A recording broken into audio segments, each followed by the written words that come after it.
ಪ್ರಯಾಗ್ರಾಜಿಗೆ ಬಂದಾಗ ನೋಡಲೇಬೇಕಾದ ಸ್ಥಳಗಳು ಯಾವುದಂತ ನೋಡೋಣ ಇವತ್ತು ನಾವು. ನೀವು ನಮ್ಮ ಪೇಜ್ನ ಫಾಲೋ ಮಾಡಿಲ್ಲ ಅಂದರೆ ಫಾಲೋ ಮಾಡ್ಕೊಳ್ಳಿ.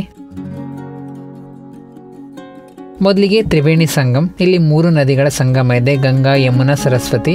ಇಲ್ಲಿ ಬಂದವರು ತ್ರಿವೇಣಿ ಸಂಗಮದಲ್ಲಿ ಸ್ನಾನ ಮಾಡಿಕೊಂಡೇ ಹೋಗೋದು. ಇಲ್ಲಿ ಅದಾದ್ಮೇಲೆ ಒಂದು ಬೋಟ್ ರೈಡ್ನ ತಪ್ಪದೆ ಹೋಗಿ. ಬೋಟಲ್ಲಿ ಹೋಗ್ಲಿಕ್ಕೆ ಕುಂಭಮೇಳ ಸಂದರ್ಭದಲ್ಲಿ ಜಾಸ್ತಿ ಚಾರ್ಜ್ ಮಾಡ್ಬೋದು, ಬೇರೆ ಸಮಯದಲ್ಲಿ 50-100 ರೂಪಾಯಿಲೇ ಆಗ್ತದೆ.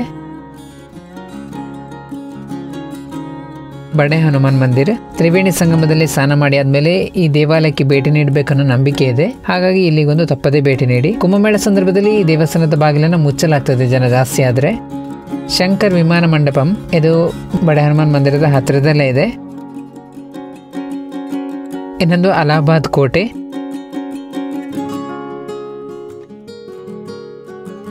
ಇನ್ನೊಂದು ನಾಗವಾಸುಕಿ ಮಂದಿರ.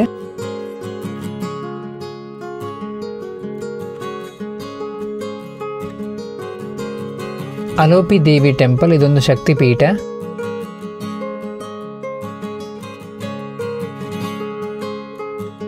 ಶಿವಾಲಯ ಪಾರ್ಕ್. ಟಿಕೆಟಿಗೆ ವೀಕ್ ಡೇಸ್ ಎಲ್ಲ 50 ರೂಪಾಯಿ ಇರ್ತದೆ, ವೀಕೆಂಡಲ್ಲಿ ಮಾತ್ರ 100 ರೂಪಾಯಿ ಇರ್ತದೆ. ಲಿಂಗ ಕ್ಷೇತ್ರಗಳ ದೇವಾಲಯಗಳನ್ನ ನೀವು ಒಂದೇ ಸ್ಥಳದಲ್ಲಿ ನೋಡ್ಬೋದು.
ಇನ್ನು ಅಲಹಾಬಾದ್ ಮ್ಯೂಸಿಯಂ ಮತ್ತು ಚಂದ್ರಶೇಖರ್ ಆಜಾದ್ ಪಾರ್ಕ್, ಅವೆರಡನ್ನೂ ಕೂಡ ನೋಡ್ಕೊಂಡು ಬನ್ನಿ.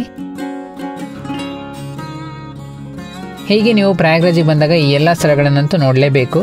ಪ್ರಯಾಗ್ರಾಜಲ್ಲಿ ಇನ್ನೂ ಕೂಡ ಹಲವಾರು ಸ್ಥಳಗಳಿವೆ, ಅದ್ರ ಬಗ್ಗೆ ಮುಂದೆ ಬರುವ ವಿಡಿಯೋಗಳಲ್ಲಿ ನಾವು ಮಾಹಿತಿ ನೀಡ್ತೇವೆ. ನಮ್ಮ ಪೇಜ್ನ ಫಾಲೋ ಮಾಡೋದು ಮರಿಬೇಡಿ.